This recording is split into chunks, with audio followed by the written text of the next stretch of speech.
Speedrunning. What exactly does that mean? Well, to put it simply, it's beating a video game in the fastest time possible in a specific way for a specific goal. Some people might see that and think, how could that be fun? Playing a game over and over again? Isn't that grueling? If you already enjoy the game that you're learning or currently running, then there's just that relaxing feeling of just playing a game.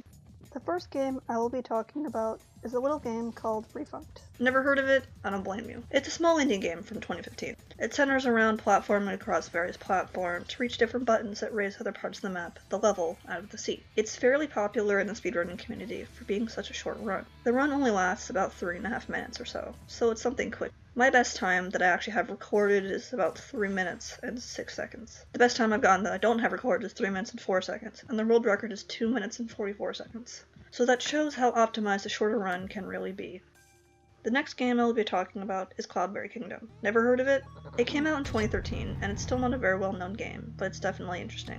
For one, it's an extremely difficult 2D side-scrolling platformer, but it ramps up the difficulty every level and every time it introduces something new, with the last few levels being nearly impossible, even though very few people have actually managed to beat it. But only me and one other person have put runs on the leaderboards. In fact, I'm the only one who submitted a run for Chapter 2, because it's just that hard. The best time I have recorded for Chapter 1 is 6 minutes and 42 seconds, while the world record is 6 minutes and 40 seconds. Currently, the best time I could possibly get seems to be around 6 minutes and 33 seconds, so it is possible, just very challenging.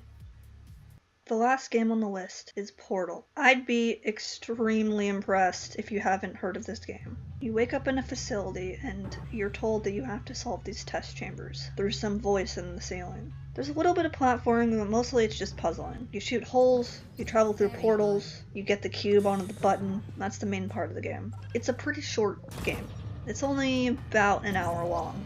I would argue that Portal is definitely one of the very biggest games to speedrun, because it's challenging, it's fast, it's fun, and it's just a fun game in general, even casually just to play. My best recorded time is 31 minutes. The best time for this glitchless category is about 15 minutes. Against my previous time, it was only an improvement by 2 seconds. That really shows you how crazy speedrunning can get.